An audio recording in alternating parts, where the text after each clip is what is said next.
What's going on, my friends? Welcome to episode 128 of the Get Out podcast, where we talk everything New York, New Jersey, Philadelphia, national, and international sports. Hosted by yours truly, Adam Grassani, George Brown, Cunningham, Alex Rich, and Sam Morell. You can listen to podcasts right now on Anchor, Apple Podcasts, Spotify, Google Podcasts, Amazon Music, iHeartRadio, wherever you get your podcasts. And you can also listen to Soundcasts right now on YouTube. Also show up on social media at GetTheGameOut. That's all that said, it's time to get your game on. Yo guys, I am mad at Michael Cunningham right now. I am mad at our very own Michael Cunningham right now. You guys want to know why? Here, why? All right, so we're hoping to have Michael Cunningham join us for this episode, but we have no choice right now but to start early. Because funny story, well, we were recording this episode like late at night, and I was running late, so I was playing Splatoon 3 with my girlfriend, and unfortunately I had to leave sooner than I would have liked because I didn't want to be too late for this podcast. So I'm rushing myself like, oh my god, they're gonna kill me if I'm too late. So I'm coming here, and right now Michael Cunningham still has not arrived. So right now I'm rushing here. I'm rushing here, I'm literally rushing out here just so I can be here for my boys. And how's Michael repaying me? By ditching me. So you know what, guys? I was thinking about Michael's punishment. Here's gonna be Michael's punishment for an entire episode, whether it be this episode when he joins or next episode. Well, maybe not next episode since we'll probably be discussing big news then. But the episode after that episode whenever I'm gonna be calling him Baldy. Yeah. Oh, hi, Baldy. Who you calling Baldy? You. Who you calling Baldy? You wanna know why I'm calling you Baldy? Why? Because you said now you are live. This is recording. I literally had to ditch my girlfriend. We were playing video games together. I literally had to ditch her so I could be here not late. And yet, what do? You show up late. And then what do? You show up plenty of time late. Thank you, Baldy. So as your punishment, Michael, from now until the rest of the episode, I'm going to call you Baldy. You want me to kick your ass? All right. Let me give it to my Alex Sam. Whose side are you on with this one? Whose side? If both of you are on, if both of you are on his side, I won't call him Baldy. Hey Sam, I'm at my friend's house who I haven't seen in a long time. Alex knows my friend Archie from TCNJ. He's a TCNJ alum.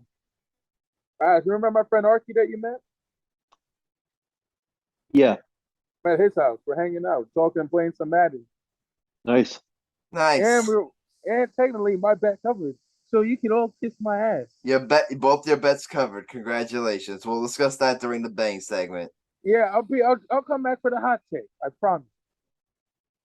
Wait, so you're ditching us? I'll be on for the hot take. Just text me the hot take. Okay. You can be on for the hot take then. And Adam, for your hot take, we will debate it. And all right, we will. So I'll text you when we get to the hot take. All right. All right. I gotta call Monster Peace, bitch. Honestly, fuck him. Fuck Michael Cunningham. Fuck that Baldy. This should be a clip. Yo, I was thinking about getting together with him like tomorrow, but then I figured because we were debating going to the bank and golf range, but I figured he's not available till 5 o'clock. I want to leave sooner than that. Maybe I'll wait for him. Nah, I'm not waiting for him anymore. Oh, Adam, I know what you should get Big Mike for Christmas. What should I get for Christmas? A customized T-shirt saying "Fuck you, Baldy."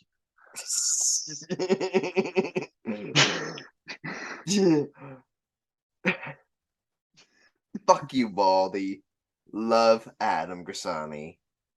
I'm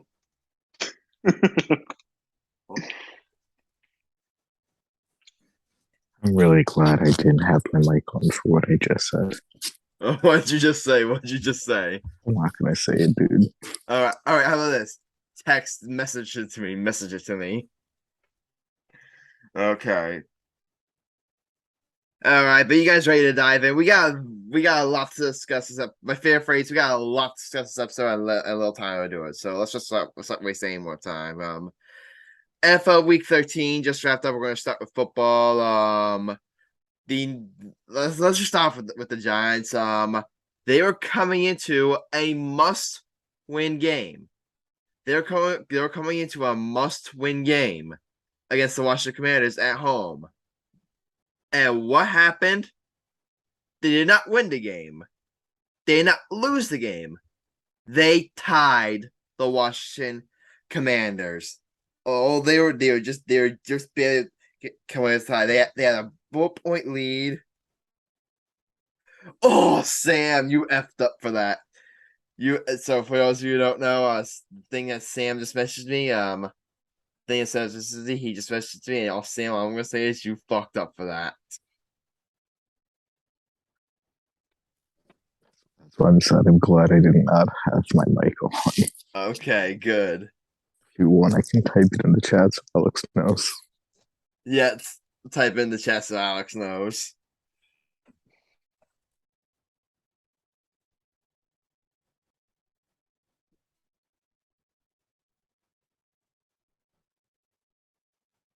Oh, all right. But getting back to the Giants, they tie the game. 2020. They had a lead going to the fourth quarter. A couple minutes after the fourth quarter, what happens? Washington drives down the field and ties the game. And then the Giants had plenty of chances to win the game in overtime. They had plenty of chances to win the game in overtime, and they fell just short. And I'm probably gonna catch a lot of heat from Giants Twitter for saying this. I'm gonna catch a lot of heat from Giants Twitter for saying this. Yeah, actually reading it. He just said Oh into my this shit. god. All right, you guys mess around in the chat while I do my rant.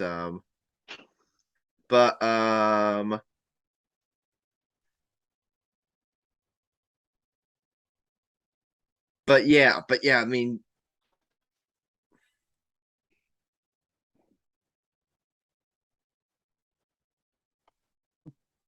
sorry about that. I was just messaging someone. But yeah, the Giants. They had plenty of opportunities to win this game. They fell short. And here's where Giants Twitter is gonna roast me here. Here's where Giants Twitter is gonna roast me. I gotta get on Daniel Jones here. Daniel Jones, no, you care. Daniel Jones did not have a bad game. He did not. 25-31 on completion percentage, 200 yards, a touchdown pass. He did not have a bad game. But this has always been my big issue with Daniel Jones. Like ever since the Giants drafted him, like for the past couple of years, this has always been my big issue with Daniel Jones. Has Daniel Jones lost? Like, did Daniel Jones lose this game for the Giants, or did Daniel Jones lose this game for the Giants? No, he didn't. Like, he wasn't like the reason like they did not win this game. He was not the reason they tied the Commanders. Here's my issue: he didn't win the game for the Giants, and that's what franchise quarterbacks do. Franchise quarterbacks, like true guys, like the Josh Allen or the Patrick Mahomes or hell, even got eyes on the back end tier, like Jalen Hurts, like Justin Herbert, guys who like are in the top, guys that are consistently in this conversation for among the best quarterbacks in the league, among the top 10. Those guys, they win games for their teams. Like they win game, they put teams on their back and win games for them. Daniel Jones had plenty of opportunities to win this game for the Giants, and he also fell short. Like the pass Slayton, that pass to Slayton, yes, Slayton should have caught that. I'm not saying Slayton should have caught that, but that was a bad throw by Daniel Jones. That was a bad throw by Daniel Jones where if he makes a good throw there, the Giants likely win the game. The Giants likely win the game. So, and that's why going to next season, I cannot say Daniel Jones is a lock to come back next year. I just can't. Because like I said before, he did not lose the game for the Giants, but he didn't win the game. That's my problem.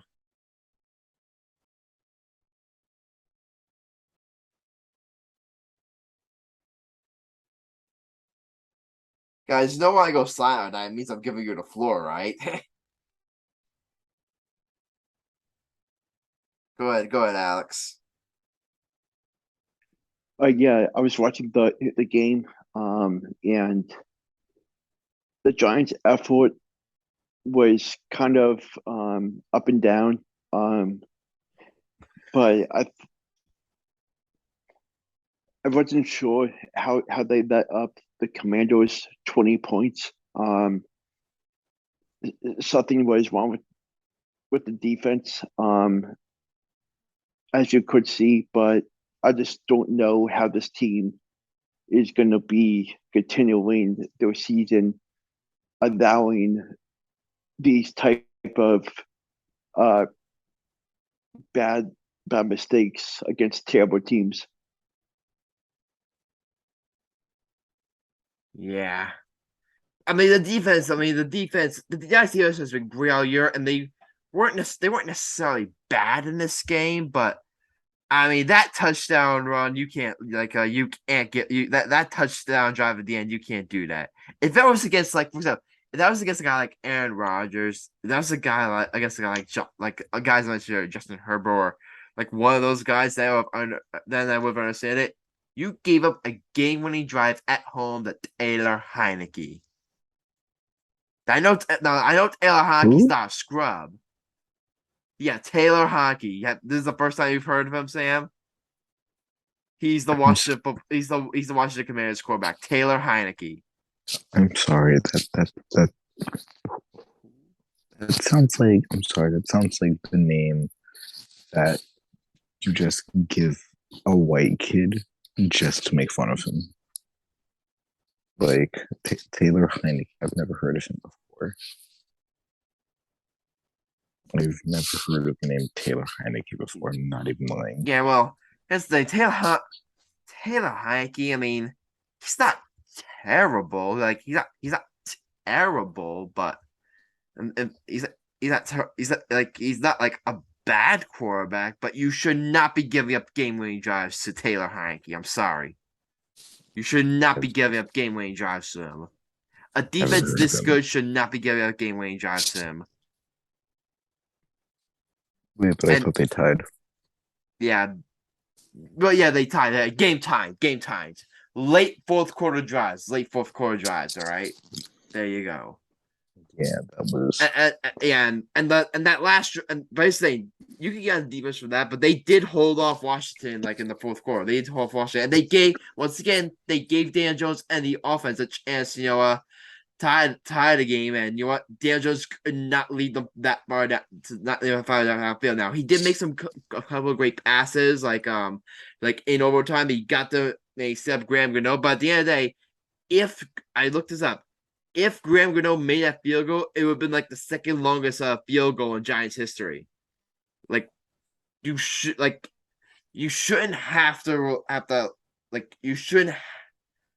rely on a franchise or close to a franchise that could make a field goal for you to win that game. It should not have come down to that. And then ultimately, I believe Washington got a hand on it.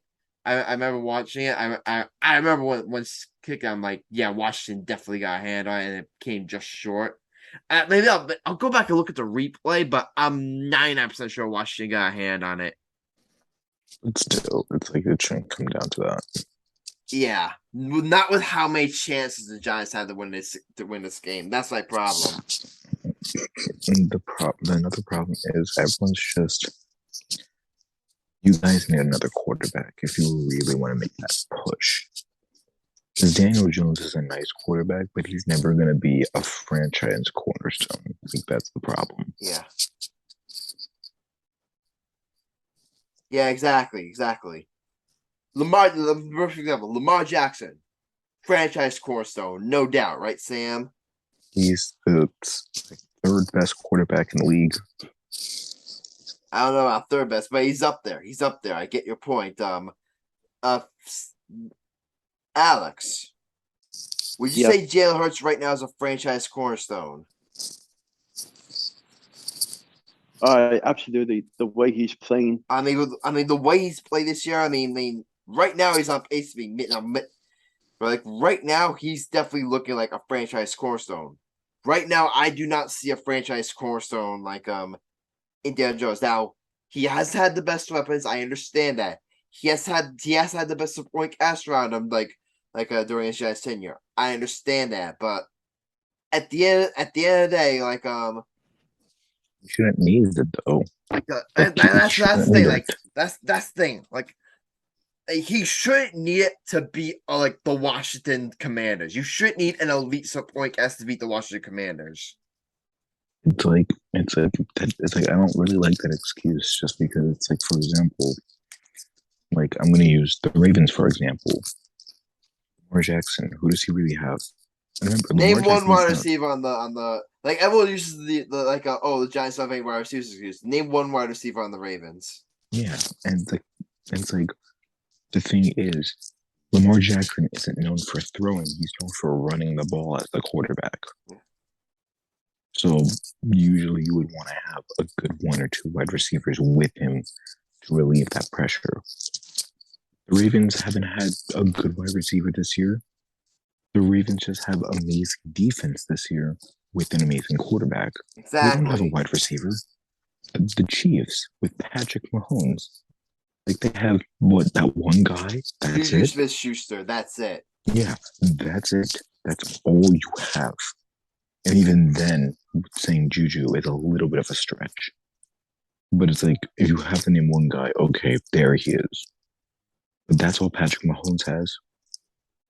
It's like you shouldn't have to have the best weapons if you're going to be that guy. Yeah. You shouldn't have to have the best weapons. I know damn well the Commanders do not have the best weapons. And yet Tyler, whatever the fuck his last name is, still got that run in him. Yeah. That shouldn't happen. And Daniel Jones, if you're going to be that guy, you shouldn't need the best weapons. You should be able to do it. Especially because you shouldn't need the best weapons to beat the Commanders. If they were facing the Eagles or the Cowboys and this happened, then they would okay, you're facing really, really good competition. You had a very winnable game. You had a must-win game against the Commanders, and you didn't win it. The Cowboys. Why do we keep using the Cowboys? We all know the regular season doesn't matter for them. Yeah, exactly, Sam. So, but okay, here's a thing that I'm letting you know. Yeah. I think the Jets are now starting to surpass the Giants. I'll tell you right now, talent-wise, the Jets are better than the Giants. If we're talking strictly talent, the Jets are better than the Giants. Mm-hmm. Yeah. Coaching, I think you have to give the edge because Brian Daboll has just done an amazing job, and Sal's done a pretty impressive job too. But Brian Daboll is just a stud. Yeah. But then again, you look at the guys like the Jets have. They got guys like Sauce Gardner on that defense. They got who's there? Quinn Williams. They got Quinn Williams on the. They got C.J. Mosley. They got guys like Garrett Wilson, Elijah Moore, Hall, Carter. They've got some legitimate weapons. Weapons that, and you see Mike White. We're gonna get back to just a little bit later. But you see what Mike White has had to work with. They have legit weapons. Giants the only real weapon. The Giants that. I think soon you can make the argument that the Giants could have a really decent roster, especially defensively. I mean, you got studs Dexter Lawrence had an amazing year. He's been a stud. Leonard Williams is really good. You got Kayvon Thibodeau and who's the other guy? Ojulari, like those two guys, I think they're gonna be studs. You got Andrew Thomas, like on the offensive line, and Evan Neal on the offensive line. Like you've got some honestly players, but here's the thing: most of them are rookies, and they're still growing. Like it's gonna be another year or two before we see these guys break out. So I completely agree. Right now, the Jets have the better roster. Yeah, and Saquon Barkley. I mean, I can't get on Saquon too much, but Saquon did not have his best game. I mean, he had that one big rushing touchdown, which I couldn't credit for, but still, 3.5 yards per carry. You gotta be better than that, Saquon. You gotta be better than that. Like if you, that's what I mentioned both Daniel Jones and Saquon Bucky. If you guys want on the Giants to pay you big next year, then you better do better than that. Because right now, like when you talk about this team potentially making a playoff run, like we said before, they probably with the tie now. I definitely think 9 wins definitely gets it done. Like if they had lost this game, then they would be completely like red alert. But now, like I said, the only winnable game they had left. This is one of 2 winnable games they had left on their schedule. The only other one was the Colts. So yeah, you look at their schedule. Look at the Giants' schedule. Let me boot it up. You have the Eagles at home. So yeah, maybe you steal that one at home, but that's a huge maybe. You have the Commanders on the road. If you couldn't beat the Commanders at home, like maybe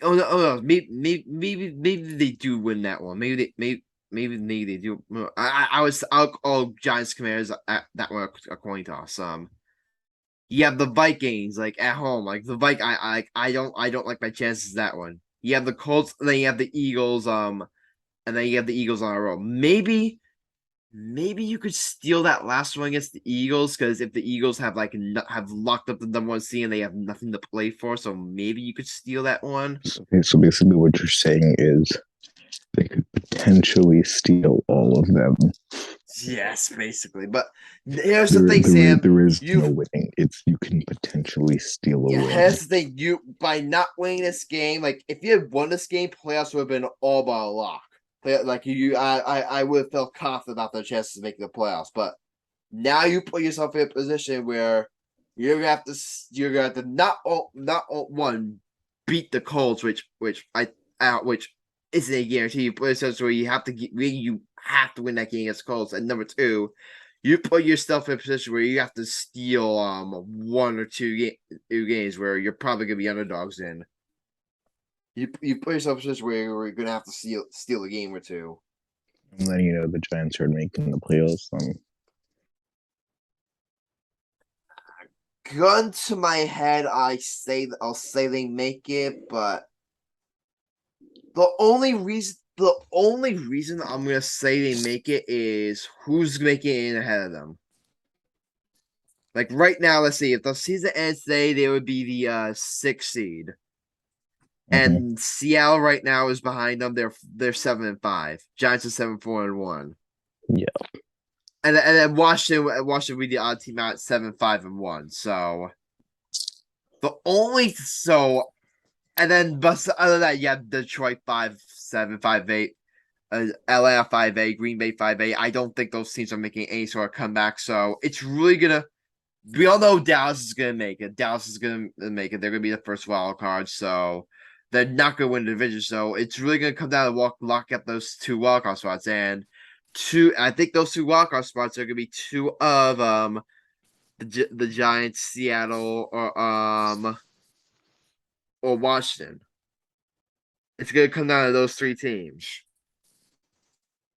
And I don't see both Seattle and Washington beating the Giants out. I can maybe see one of them beating the Giants out. I don't see both of them beating us out. I could see Washington beating you out. Definitely Washington's going to beat you out. It's gonna depend on that one game like in Washington. It's gonna entirely depend on that one game in Washington. But Seattle shouldn't beat you out. Yeah, Seattle shouldn't beat us out. All right.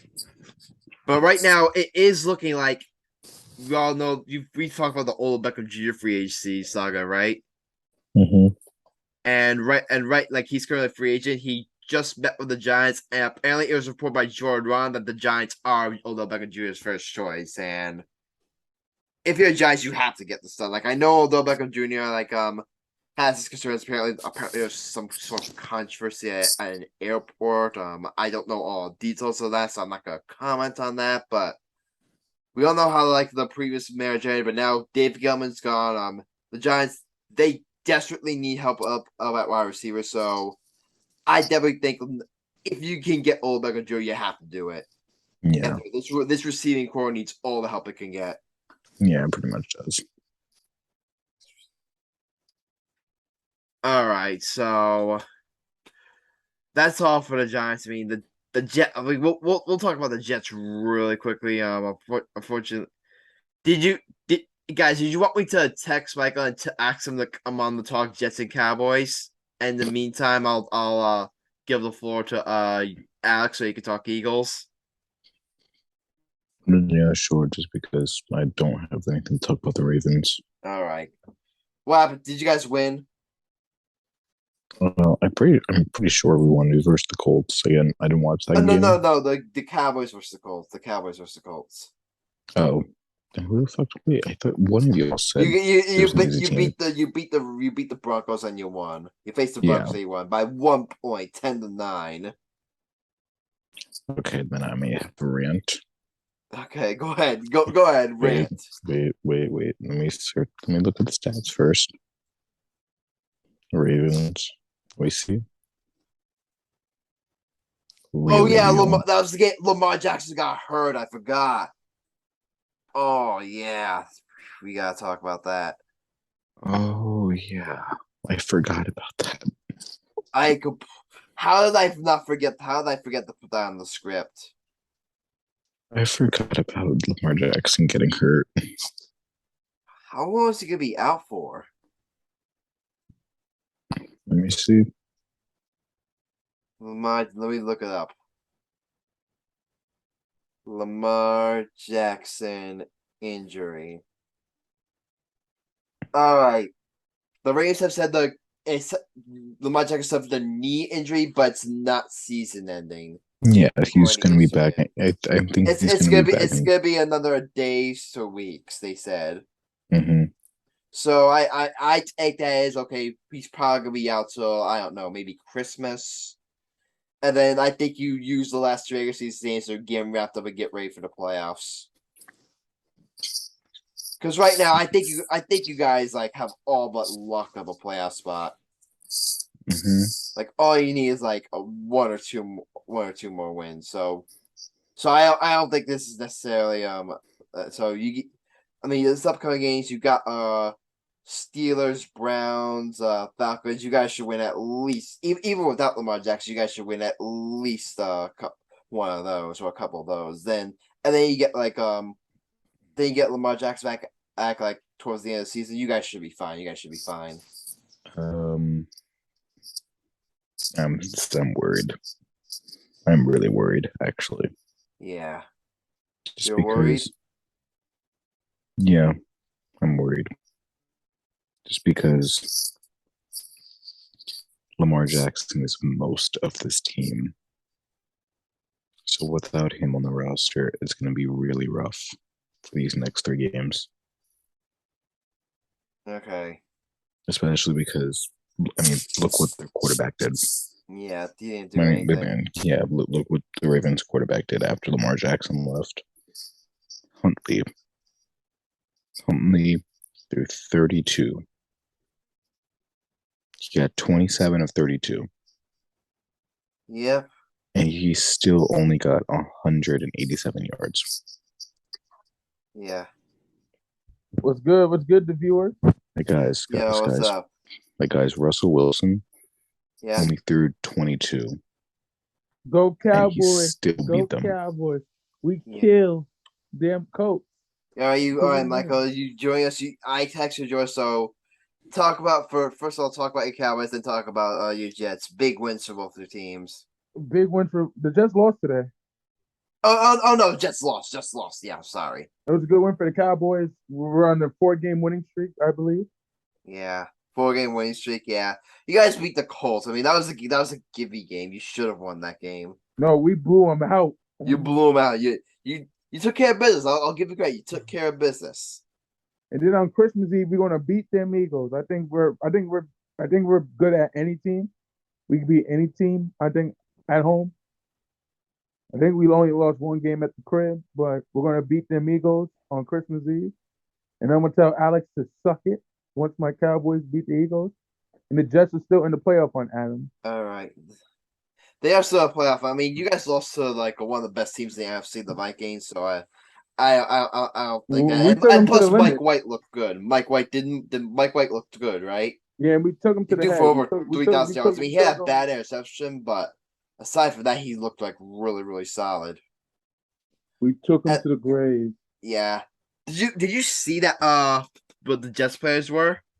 All the Jets players, they were wearing Mike White t-shirts.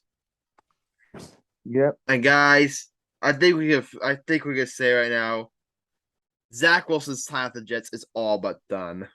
100%. Yeah, I said for Mike, I'm gonna give you a full year, but Mike, I'm sure you'd agree. Going forward, it's Mike White's job to lose.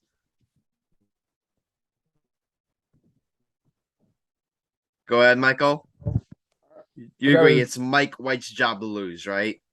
Yeah, 100%. On that note, see you guys soon in the hot take. All right, see you guys in the hot take. What a guy. But I mean, yeah, I'll talk about this just for a couple more minutes. Then Alex, like you can talk about the Eagles. The Jets right now. Like I said before, I think here's the thing, guys. Like the way when you see the way the Jets have rallied around Mike White, like the fact that like they bought him all those t-shirts, the fact they're wearing Mike White t-shirts, when we see the way this team's like rallied around him, it really shows like, and the fact that they didn't do it for Zach Wilson, I think that speaks volumes because this is the main reason why I think Zach Wilson's done with the Jets. It's you can like this is for any sport. This is for any sport. When you're like a coach or a franchise player or a general manager, when you're like a high tier guy, you can survive a lot of things. And you can survive and you can get away with a lot of things. But the one thing you almost never get back from, it's when you lose the locker room. We see like once you lose the locker room, like it's very, very hard to get back. And you could tell the way they've been riding around Mike White, you could tell that Zach Wilson has lost the locker room. And they're rallying around the new guy, they're rallying around Mike White and going for yes, he had a couple bad interceptions, but look at he threw for over 300 yards, so he really did it from what I hear look good. So right now, I think the Jets are definitely gonna ride out the year of Mike White. I really think going forward, it's gonna be his job to lose, and I definitely think Zach Wilson will get another shot somewhere else. Because there's gonna be a team that's looking for a quarterback. Maybe a team like the Panthers could be in on him. Maybe a team like maybe the Falcons, maybe the Saints. Daniel Hampton's Tom Brady, maybe Tampa Bay, but there will be a team that will give Zach Wilson a shot, but at least for in New York, I think it's time if the Jets is done.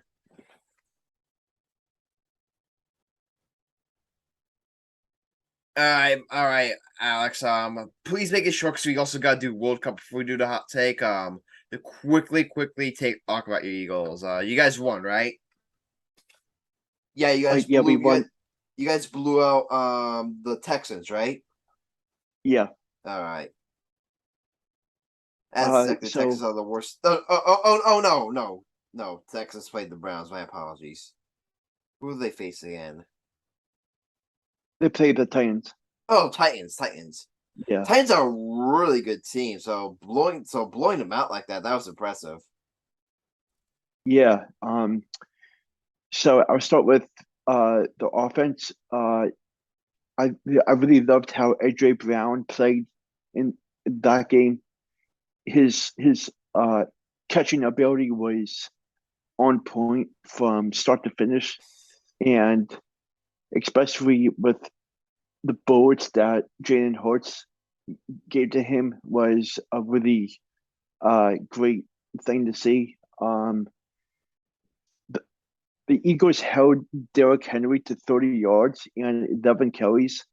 Um, the offensive line had a very good day, letting Jaden have plenty of options down the field. I really liked how the Eagles secondary played, especially without CJ Gardner-Johnson due to an injury. I really liked how Hassan Reddick, Nakobe Dean, Brandon Graham, and Hargrave were defensively. They definitely put a stamp on the win, especially how the defense really held the Titans to only 10 points. At some point in the game, Landon Dickerson, the Eagles left guard, left the game, and Andre Dillard came in. And what's really what's really interesting is the Eagles got flagged 9 times, even with the victory. Yeah. They got flagged 9 times? Wow. Yeah, it still managed to get the W. Okay.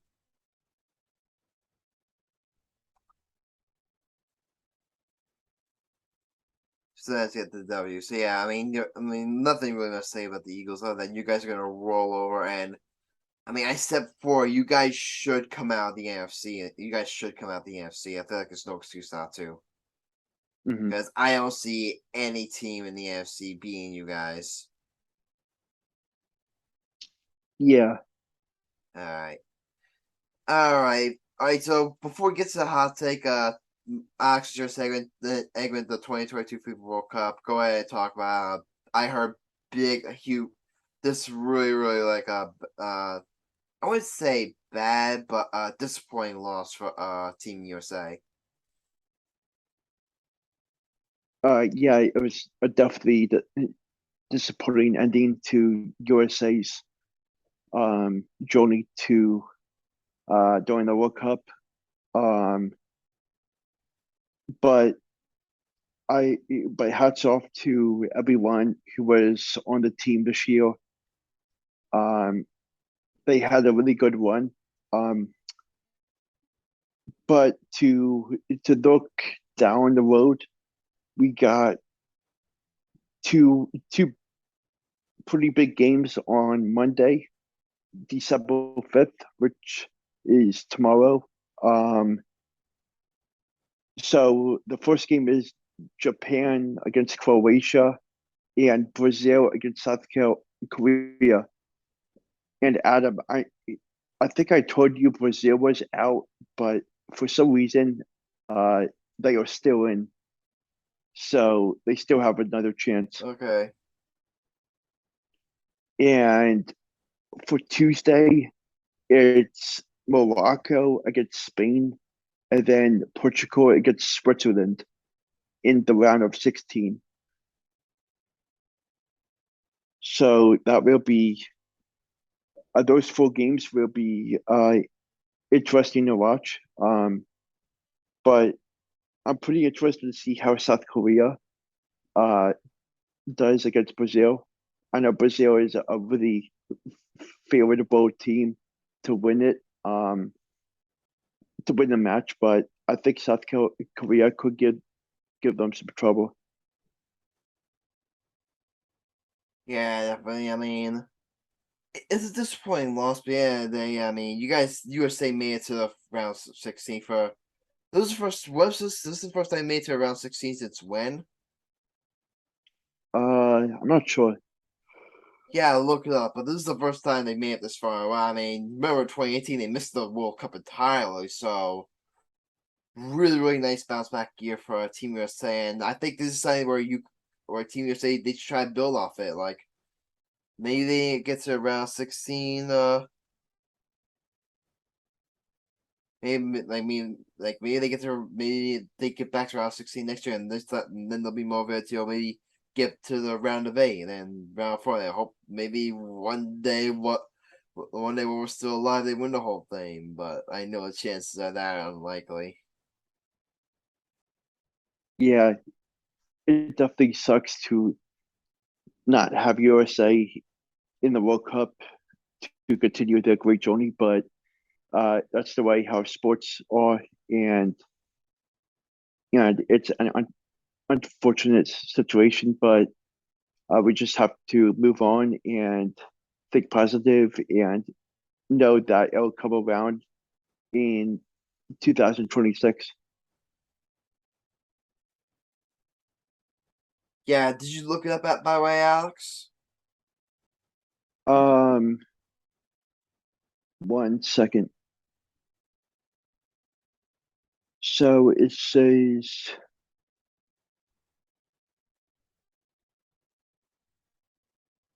I'm having trouble finding it. I'm not sure. Really? On. Oh, let's look up World Cup Team USA round of 16.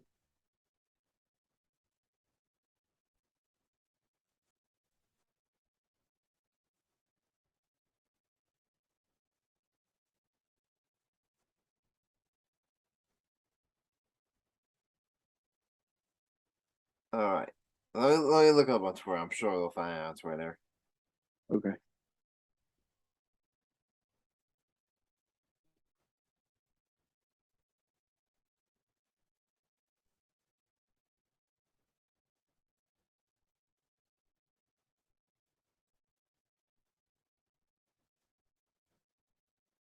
All right.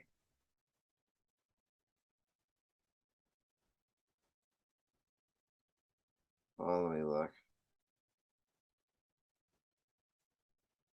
First time is 2014. They were there in 2014, so wasn't that long ago.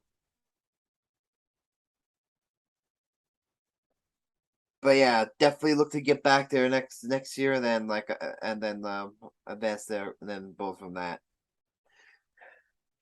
You mean 2026? 2026, yeah, 2026, Yeah. I think you said next year. Yeah.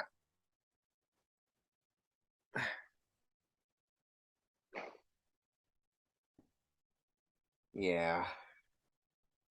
All right, you guys know what time it is?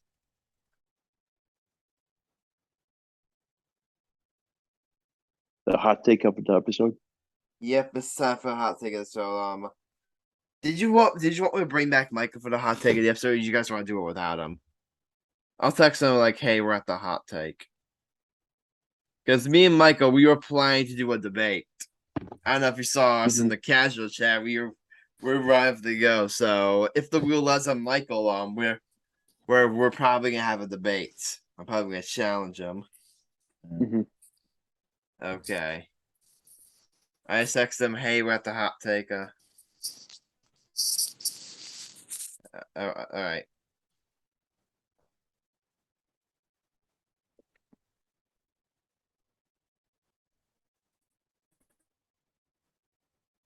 What's up, big fella?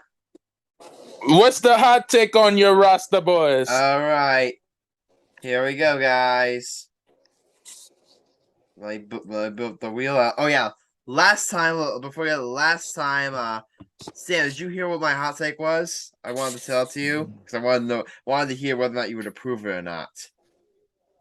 What's your hot take? My hot take was if another team offers Aaron Judge more than $360 million, the Yankees should let him walk and pivot to other options. Yeah, I agree. Yeah, so you would have approved. Mm-hmm. hope Aaron Judge stays. Let me just be clear. Let me just be clear on that. I do not want the Yankees to let Aaron Judge go. Well, we may talk about it during the baseball segment, but I do not want them to let him go. I want to do everything within reason to bring him back. But if another team makes a crazy offer, I think the Yankees should pivot. I think there would be better options than Judge at that number. As crazy as that sounds. All right, you guys ready? Yeah. Yep. All right. So, Michael, if the wheel lands on you, you know what we're doing, right? You already know the vibes, brother. You already know the vibes. The wheel is spinning starting now. The hot take for episode 128 will be done by. Please be Michael.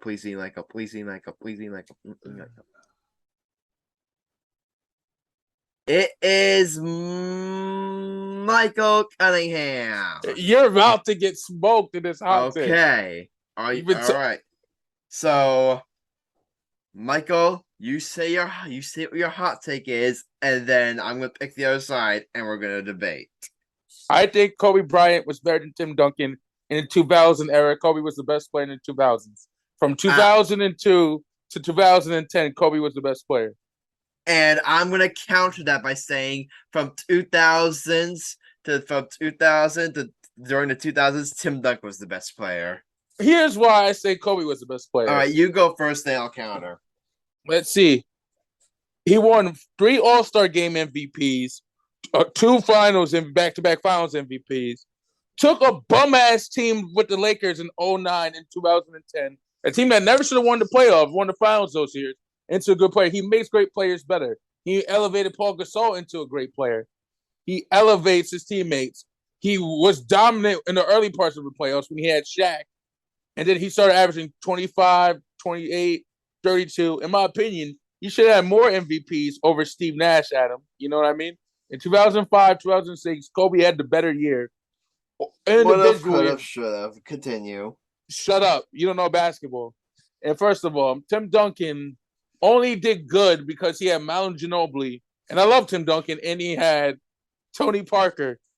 And he had David Robinson. Excuse you, little boy? You got something to say? Finish up now so I can roast you. Mike, I'm not gonna lie, that was a little blasphemous.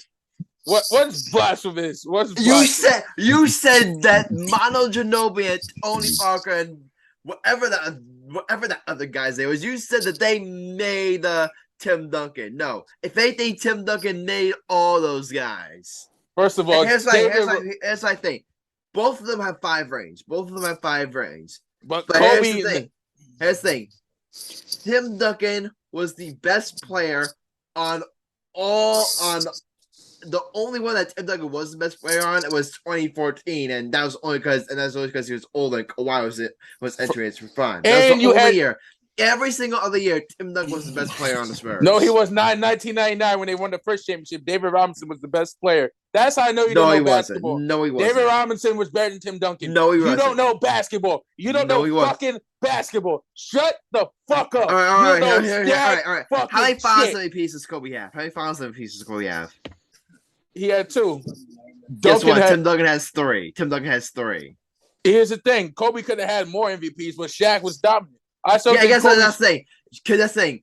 Kobe, that's the Tim Duncan was the best player I've seen for at least 3 out of for 3 or 4 championships. How many championships was Kobe Bryant? But here's the thing. 2. But here's the thing. 2.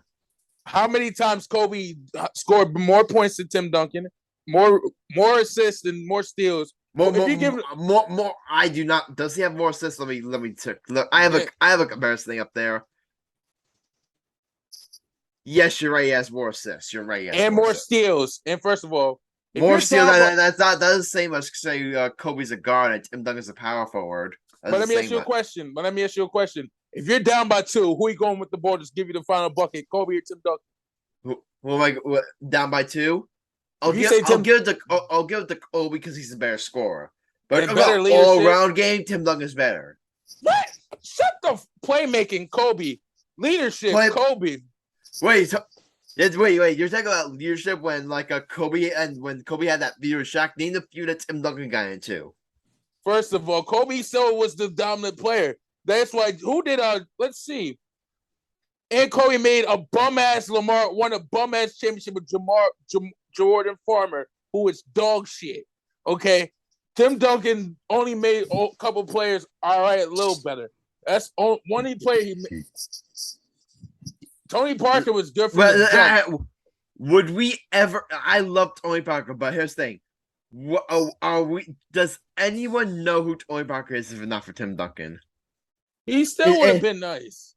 The fuck? He still would have been nice. Would be a Hall of If Tony Parker was anywhere else, would he be considered a Hall of Famer? 100%. I don't know about that. I don't think it's a lock.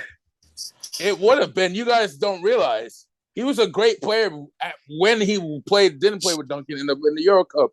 So basically, you said when he played in the European League, he didn't do it right. That's how I know you don't know about it. He was a great player, but I think Tim Duncan elevated the Hall of Fame status. Adam, you could say the same thing about any player in the NBA. Shaq made Kobe. Kobe made Lamar Odom and Paul Gasol. You can say anything about Jordan. So basically, that's a dumb relevant. All right. Credit to that. I give credit to Kobe for that. I give credit to Kobe for that. But this is my main point. Tim Duncan throughout his career won just as much as Kobe with less help. First of all, he had the same amount of help. He had a big three for the majority of his career with Parker and Ginobili. Kobe had only one good player with him in Gasol. Yeah, he had one of the best NBA players of all time in Shaq. And he had a bum-ass Gasol. All right. Tony Parker. Right. Kobe, Shaq, and Tim Duncan. We all can agree. All three of them are top 10 players of all time, right? We can all agree there, correct? Correct. All right. So, where does Tony Parker rank all time? Tony Parker ranks, I'll give him top 35. I don't know if I can give you top 35. Oh, you meant? Oh, I'm saying as a point guard, he's top 35. Point guard, I'll give you. Point guard, absolutely. Did Tony Parker even make the All NBA the 75 team? He should have been, but he got robbed. Yeah, it's like so. Tony Parker isn't even on the NBA's list of 75 best players. I don't think is Ryan Ginobili on that list. Yeah, no. Was Paul Gasol on that list? No. David Robinson was on that list. Boom. Next question. Wait, David, hold on. Let me check here. David Robinson was on the 75 list. Adam, David Robinson's a top 20 player of all time. That's how I know he doesn't know basketball, Sam. All right, David. David Robinson, I'll give you. David Robinson, I'll give you. Paul Gasol wasn't. End of my argument. Kobe was a better player than Tim Duncan. I'm done. Before I was fucking where would you rank? Let me ask this: is David Robinson even close to top 10 all time? He's top 15. I don't even know if I don't know if I can. Adam, you don't watch basketball. Just stop. You're about to have a fucking stroke on air. All right. Let's see. Hold on. How many championships did Dennis Rodman with the Spurs? He won 2 because he retired. He was a former MVP, former amateur scoring champion, 14-time All-Star. Okay, so he won 2 with Tim Duncan won 2 with Dennis Rodman. Kobe won 3 with Shaq.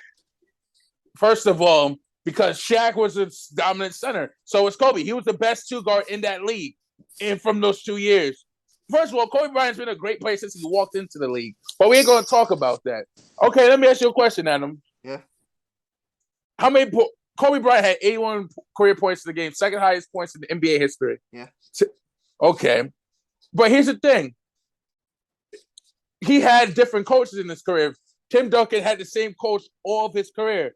If you had probably the greatest coach in Greg Popovich versus Phil Jackson, who were 2 probably the greatest coaches. Yeah, so here's the coaches they're pretty much even. But here's the thing, Adam.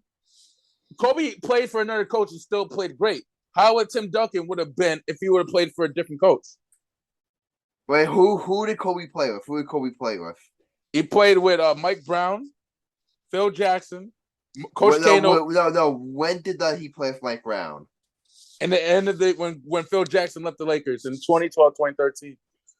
And he had so he played great for a couple of seasons. I'm sorry, I'm not giving Kobe that much credit for that.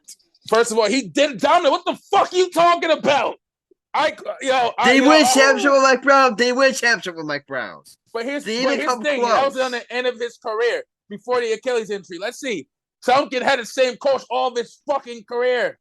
Yeah, I did that. Guess what? Kobe didn't win champ. Kobe won all his championships with Phil Jackson. So went fucking Greg Popovich. So when you say, Kobe played that tail end of his career with Mike Brown, I'm sorry, I'm not giving him that much credit. At least Kobe made it all. Let me ask you a question. Kobe Bryant made an all-star game his whole entire career. Tim Duncan never did his whole entire career. He made 15 all-star games. Kobe made 16. What's your fucking point? Exactly. So you can kiss my ass. No. We're judging based on all-star game appearances now. And all right. Here's how many playoffs has Kobe Bryant played in? A bunch. They both played equally. 15. Kobe Bryant's played 15. Tim Duncan's played 18. There you go. Oh, and Tim Duncan played in 19 NBA seasons.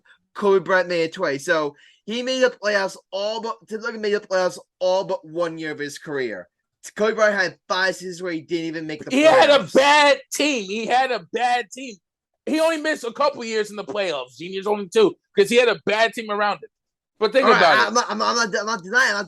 But I'm just saying. You're saying acting like I'm dissing Kobe Bryant.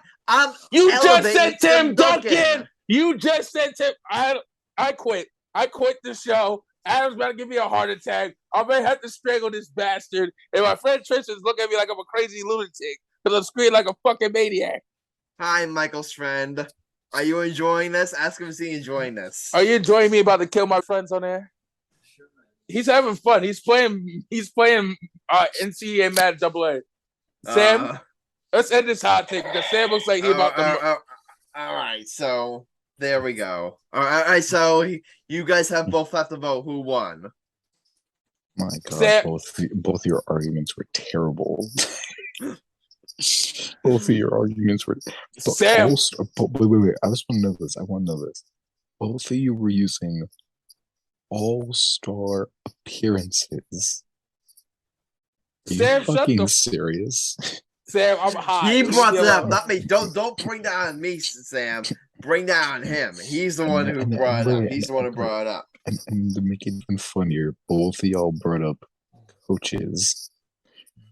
He brought up coaches, so don't penalize me for that, Sam. Penalize him.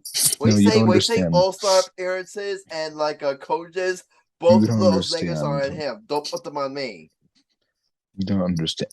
Honestly, I don't want to vote for either of you for that terrible shit because, Mike, you could have won easily if you would have just said, hey, Kobe Bryant scored 30,000 points. Tim Duncan did it. He's a third leading scorer. And on top of that, he's a better scorer and he's done more. Just say who won already. Just say who won already. No. And then Adam, you had the easiest victory in your hands.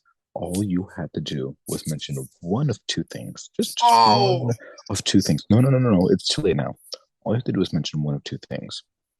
The first thing is not really, you wouldn't have known this, but Mike, you said he dominated with Shaq. You said he dominated with Shaq, correct? With Kobe? Yeah. Did you know that Kobe's PER in the playoffs during those 3 years?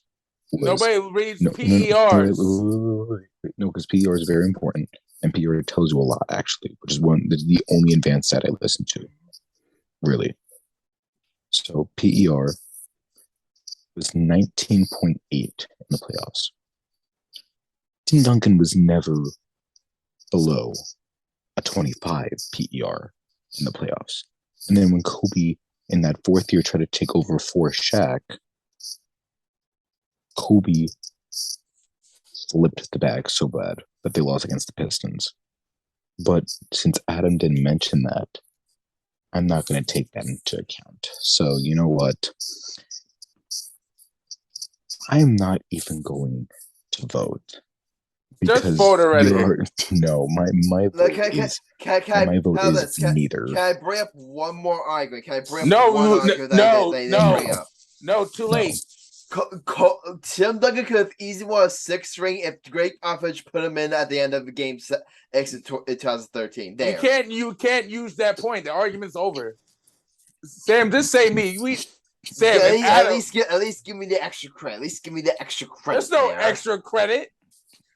Adam, the only reason why I'm not counting that is because if we do that, then I would also have to say, like, Tim Duncan, what if Derek Fisher doesn't make the shot? Then we think Tim Duncan may be a little bit more clutch since of the shot he made. But Adam, I can say what ifs all I want. Yeah. Like, what if my dick was 2 inches longer?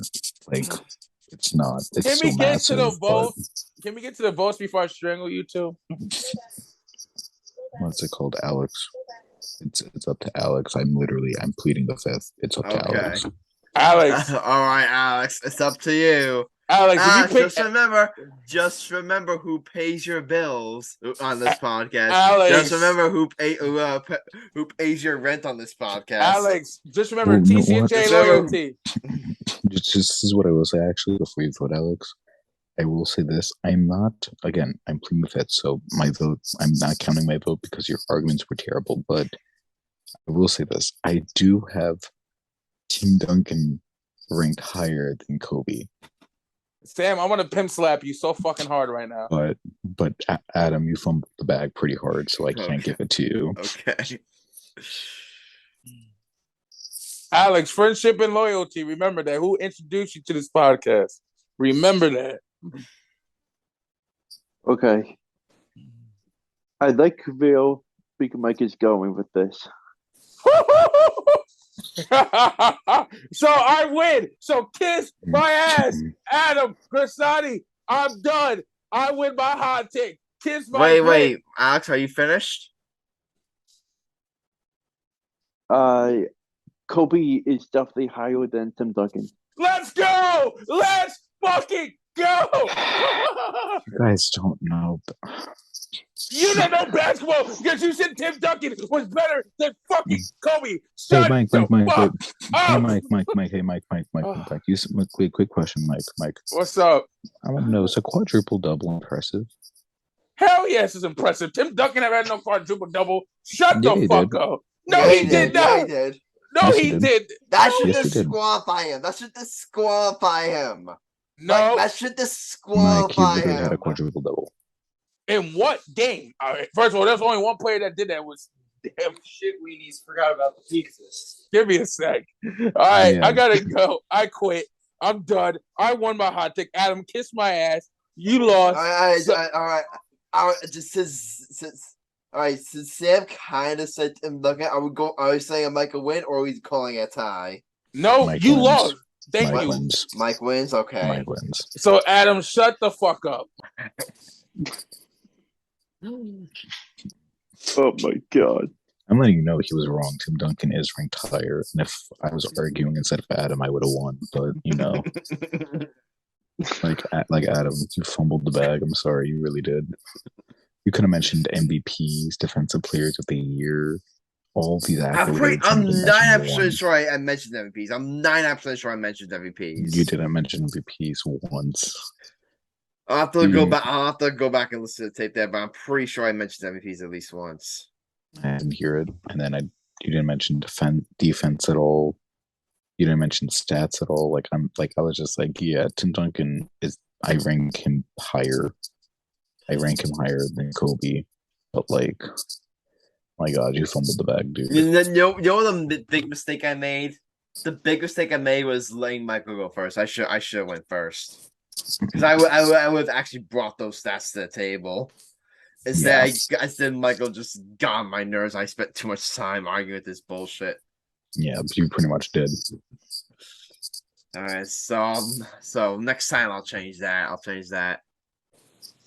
All right, let's just make this second half of the show really short, guys. It's getting late. I know Sam has to get a bed, so.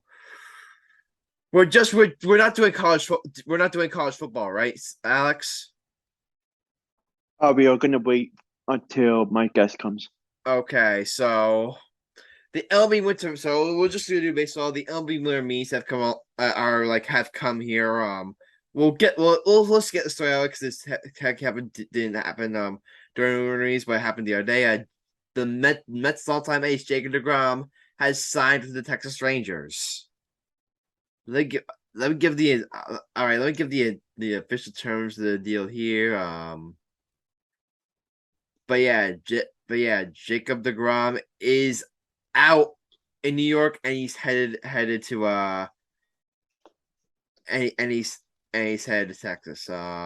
So here's what I'll say. Look, before we get the official terms of the deal here, here's what I say. I don't know if you guys heard, but apparently, all right, look, here's the official deal. The deal is 5 years, $185 million contract with I believe an option for with an opt out for a 6 year. I believe a team option for a 6 year. So in total, that could be. Let me do the math here. That could be a $222 million contract for 6 years. And Jacob DeGrom's an excellent pitcher. He's an excellent pitcher. I'm not denying that. He's been the best pitcher in baseball for the past couple of years when he's been healthy. When healthy, he's the best pitcher in the game. But I'm sorry, that contract that the Rangers gave him, I'm sorry, that's a huge, huge, huge gamble. We talked before about Aaron Judge and giving him so many years would be a gamble. This right here, this is almost as big of a gamble as that. Like, this is a guy who's been hurt. This is a guy who literally missed a year. Literally missed a year due to injury. He had Tommy John surgery, and you're giving him all that money for that long time. He's 35, so he could be four. So this batch, he'll be 40. I'm sorry, that's a huge risk. I do not blame the Mets at all for not giving that contract. And number two, and here's another thing I'll say. I don't know if you guys heard this report, but DeGrom did not give the Mets a chance to match that offer. DeGrom did not give the Mets a chance to match that offer. So that just shows you that Jacob DeGrom, he just wanted out. There were rumblings all that Jacob DeGrom wasn't happy in New York. And I think it's came to be Jacob DeGrom, he really did not want to be here. So if you're a Mets, you tell Jacob DeGrom, hey, thank you for your services, but you know what? There's a door. Don't let it hit you on the way out. And then you move on. So that's basically my thoughts. I mean, if you guys want to chime in quickly on that, go ahead. Alex, you want to chime in on it? I don't really have that much to say about it. Blame you. I mean, I definitely think this makes it more likely that Verlander or Rodon.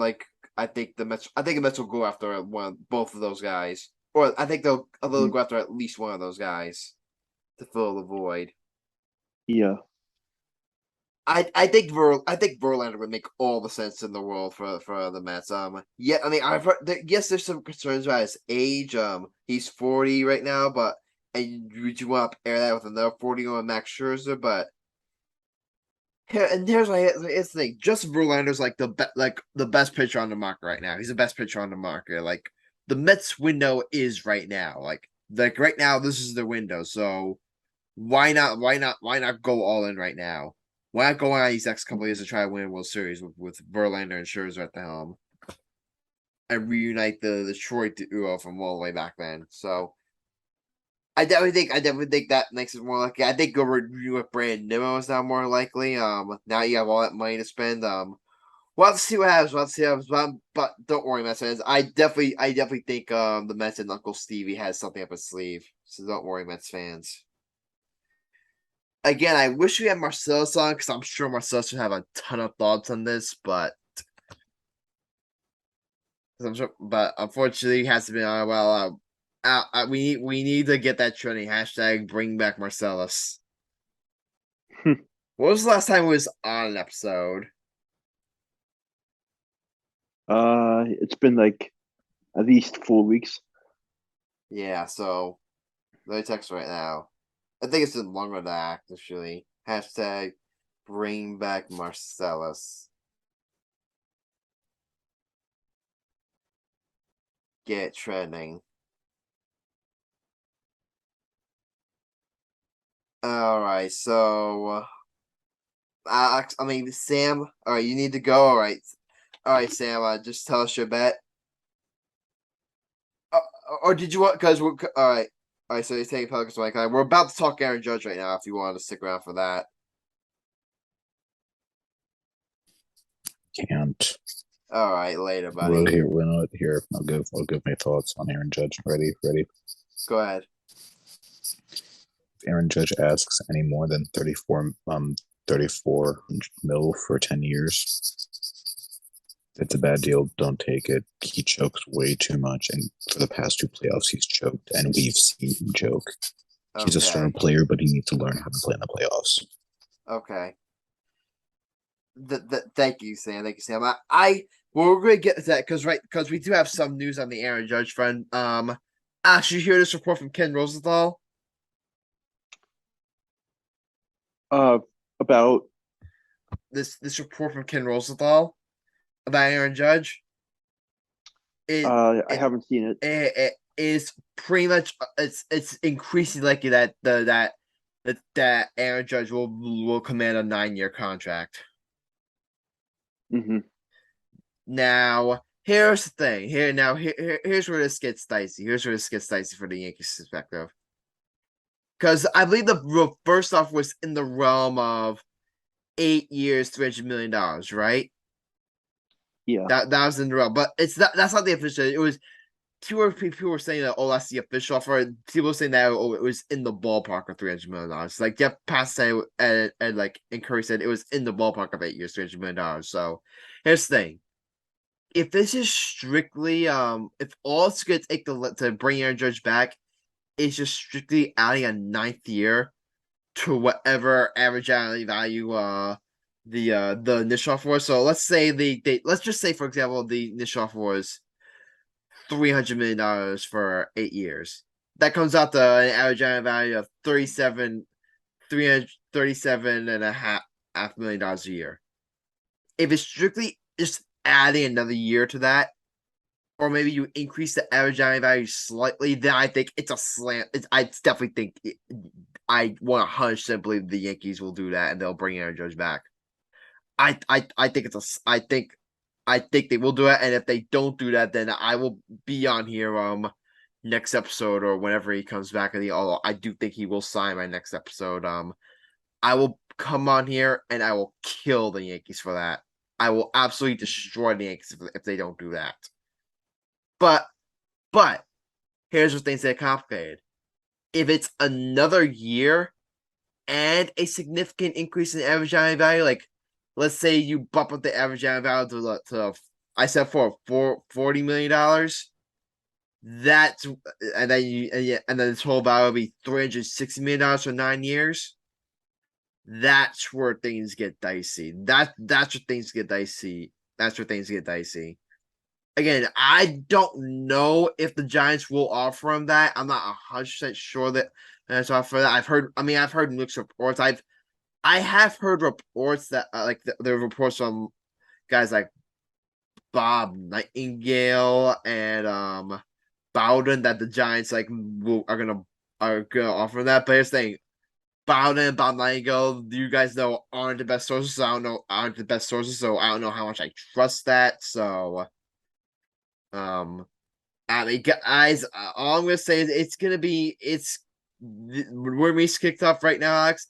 It's gonna be very, very, very interesting. It's gonna be very interesting. I mean, gut feel right now. I was 75% sure that Judge is gonna come back. I'm a bit down now to I would say 66%. I still think he's gonna come back. I still do believe the Yankees will re-sign him, but would I be shocked if he goes to the Giants or he goes elsewhere? I wouldn't necessarily be shocked. And remember, I said last episode I wasn't really that nervous. Like now, I'm starting to feel nervous, guys, because with all supports of saying, "Oh, he's going to receive a ninth year now," like, and the potential for a crazy bidding war to ensue, like that's where I'm starting to get nervous. That's where I'm really starting to get nervous. And I mean, again, I still think he's good. I still think he thinks he can get it done, but I don't know. Stranger things have happened. Stranger things have happened. Alex, you have the floor. Uh, yeah, you definitely nailed, nailed it on the dot. I'm just very interested to see what happens in the coming days, and uh, it'll be interesting to see if Judge stays put and doesn't go anywhere. All right. Gut feeling, Alex. Does he sign by our next episode? No, You're gonna say no, right? You're gonna say no? no. All right. Here's my gut feeling. I'm gonna say yes. I think it happens after Christmas.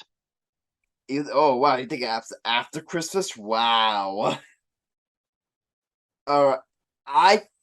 I think that might actually benefit the Yankees because because if it goes on until after Christmas, that would tell me that Aaron Judge isn't getting any better offers than what the Yankees initially offered. That's what telling me, and that would make it more likely that Christmas comes around and he decides, you know what, I'm just gonna take the Yankees offer. First thing, I don't think that's gonna happen. I definitely think the Giants will be very competitive. Mm-hmm. Like, I think the Giants will be competitive, but I still think I don't think the Yankees are just gonna let them go without a fight. If I will say if the Yankees if the Aaron Judge is not a Yankee next year, it won't be because of the Yankees not trying or not doing everything in their power to bring him back. I do believe they're going to do everything in their power to bring him back. And I mean, I may be wrong. If I am wrong, I will come on here and I will literally demand for Brian Cashman to be fired because if he does that, that would be unacceptable. That would be. Think about it, guys. Think about this, guys. Alex, when was the last time let's say Aaron Judge walks. Let's say the broadcast lets Aaron Judge leave, and it's for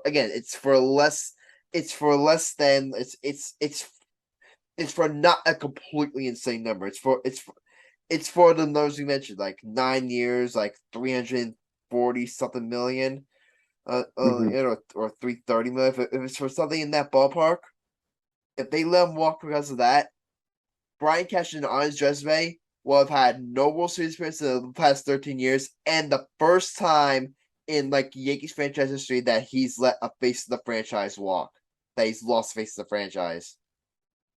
I mean, if you're Brian Cashman, how do you get up from that? If you're Brian Cashman, how do you get up from that? How do you earn the trust of the fan base after that? I actually want to know how. How? You don't. You don't.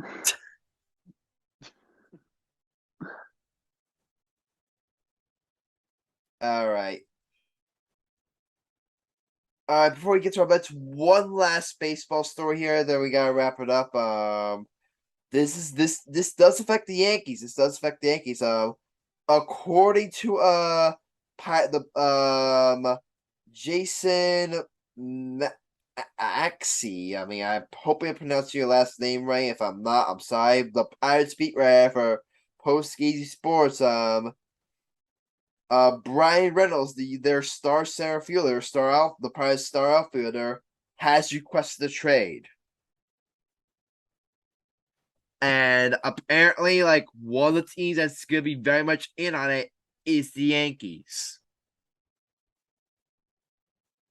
And here's my thoughts on this. Number one, this better be a move that if the Yankees are going to try and make it happen, they try and make it happen regardless if Judge comes back.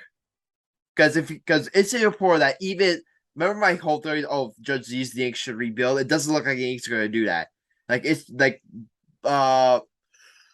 Buster only said that if Judge leaves, they're going to still try to be competitive. So if you're going to do that, then I said regardless, then Bryan Reynolds, he is one of the best outfielders in all Major League Baseball. He's still very young. He's a great guy. He's a 5-tool player. He's everything you want. He's a switcher, which we all know how much the Yankees need non-right-handed bats. That if you're the Yankees right now, everyone not named any prospect not named Anthony Volpe in every single and every single player on the Major League roster not named maybe Nestor Cortez. I think Nestor Cortez maybe you hold on to, but everyone else aside from that has to be on the table. You have to do everything in your power to make this trade happen. If you can't get unless you can get Ohtani, which it doesn't look like the Angels are gonna be selling him anytime soon. I think this trade makes all sense to the Yankees. The Yankees have made trades with the Pirates in the past. Brian Castro seems to have a great relationship with the Pirates general manager. They got James Tying from the Pirates. Garrett Cole was a former Pirate. There are ties to the Pirates there, so I think this deal makes all sense in the world. And the Yankees, regardless if Judge comes back, should do everything in their power to make it happen. Because Alex, I love Andrew Benintendi. I love Andrew. Mhm. If the Yankees bring him back, I would not be mad in the slightest. I would not be mad in the slightest. When you compare Benintendi to Reynolds, Reynolds is a massive upgrade. Reynolds is a massive upgrade. He just is. I would say he's a top 25 player in the game at least. You could debate he's higher. Yeah, he's definitely top 15, top 20. Yeah.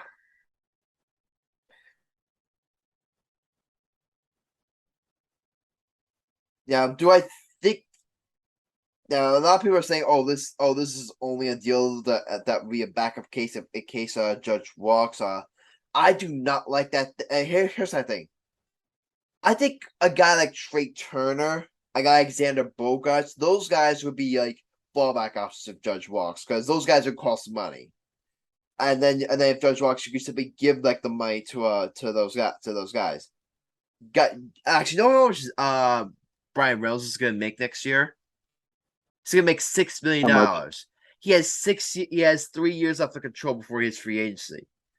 It's not gonna. You're not gonna have to pay Bryan Reynolds that much, at least for next year. So I think if anything, it's more like if anything, like people are saying, there's a fallback option for Judge. I think if anything, this is something to entice Judge to potentially come back because Judge. I think if maybe they say seal up, and they can say, "Hey, Judge, we're bringing in Bryan Reynolds. He's only making $6 million. We still have plenty of money to sign you. Here, come back." Mm-hmm. I think that would be a great. I think that would be I think it would be a great way to potentially help keep Aaron Judge up because you then have an outfield, guys. You have Harrison Bader, Aaron Judge, and Bryan Reynolds in the outfield. Let me tell you, Alex, that is sexy. Yeah, That is sexy. So yeah, here's what I'll say. I'll say this. If I'm gonna name 4 names right now. I'm gonna name 4 names right now. Aaron Judge, Bryan Reynolds, Trey Turner, Shohei Ohtani. If 2 of those guys are Yankees by spring training, I'll be thrilled. If 2 of those guys are Yankees by spring training, I'll make a promise. I will not say a bad word about Brian Cashman or Hal Steinbrenner until at least the summer of 2023. Until at least the summer of 2023. That's all I'll say. Brian Cash, Hal Steinbrenner, the ball's in your court now.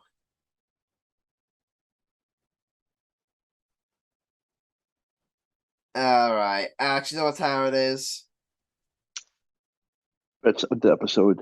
All right, it's time for best episode. Just so you know, I have not done the calculations for our previous episode yet, so bear with me as I get that done. So bear with me as I get that done. So, but again, guys, like if you want all our updates on what updates on our betting, just look on all you have to do. Just look on our Instagram and Twitter pages. We update our betting competition there all the time. We update the standings and we update the previous results all the time. Oh yeah.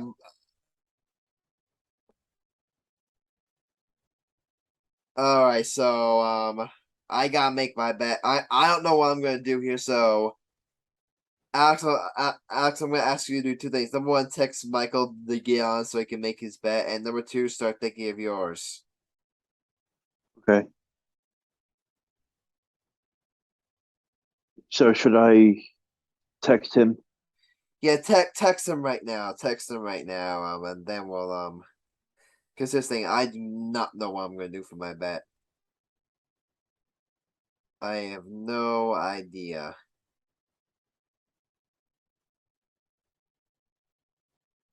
So can I go first? How this? Let me finish texting Sam. Let me finish texting Sam first, then you can do it. All right. Okay. Hold on. I'll text. Okay, I just texted that. All right. Ask Michael to get back on so he can do his bet. All right, now you can do yours, Ax. Now you can do yours. I believe you lost yours, right? Because Yeah. Rutgers pulled off the upset. Let's go, Rutgers, baby. Let's go. So I'm going to do a 3-game parlay. Okay. So all 3 games on Monday night. So I'm going to go Bucks money line against Orlando. Celtics money line. All right. Celtics money line Who against who? against Toronto.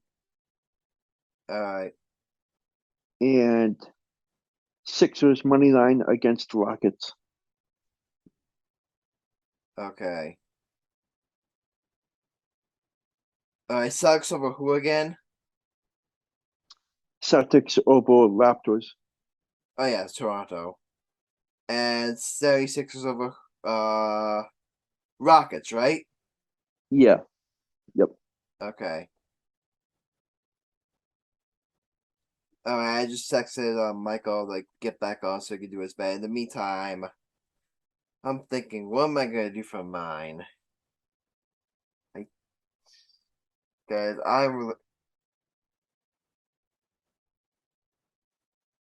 hold on, let me check here.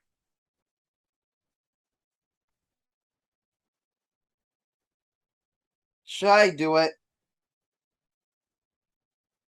Sure. What are the current? All right, what are the current odds for Aaron Judge to resign with the Yankees?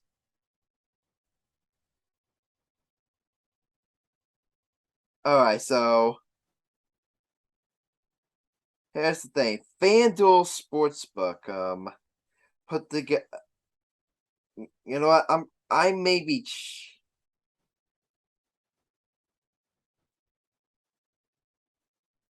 The current. All right. Here's the thing. I'm gonna take the Yankees to re-sign Aaron Judge. But here's the thing: I don't know which line I'm gonna use because here's the thing: Bet Online currently has them at minus 100, and they currently have the Giants at 130, so I have Giants as slight favorite. So I'm gonna see if I can do that and make some money. But here's the thing: Ben Verlander said that had hypothetical odds from FanDuel and it was minus 280. Sox, which one should Mhm. which one should we use? The first one. You wanna use 110, right? Yeah. Alright, so That's my bad. This is for whenever. This is for whenever. We'll lock it in. I'm gonna put it in right now. Aaron Judge to sign with the Yankees.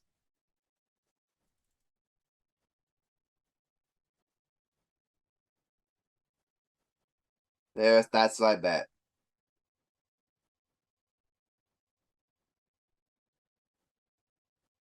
All right.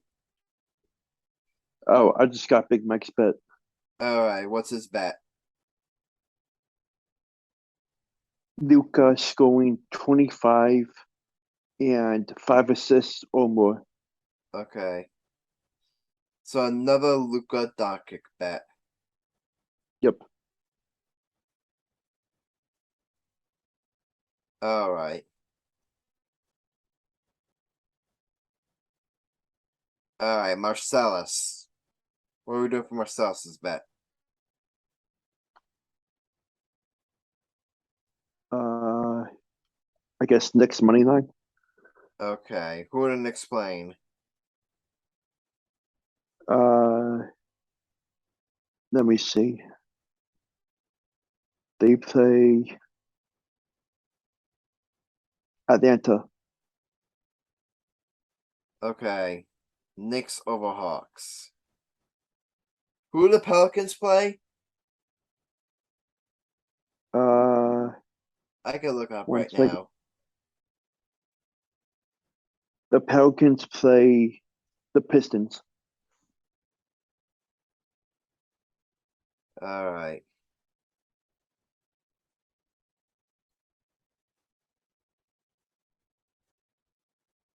The Pelicans play the Pistons? Okay. Yeah.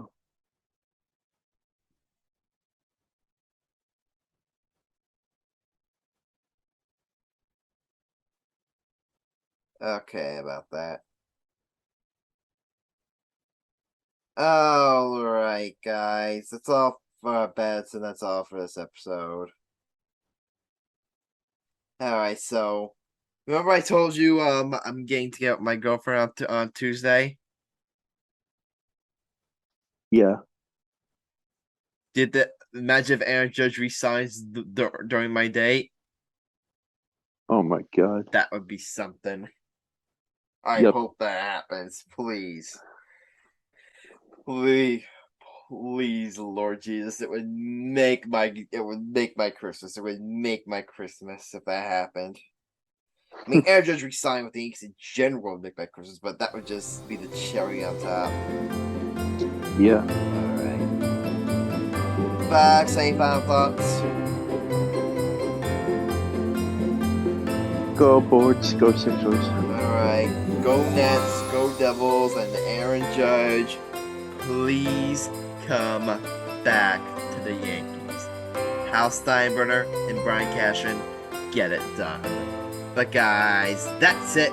This is episode 120 of the Gay Guy Podcast. Yours truly, I'm Grassani, Mike Cunningham, actually to Sam Morell. Thank you here. Please leave a like and follow, subscribe to the podcast. Also, want to join conversation and content on YouTube, reach out on social media.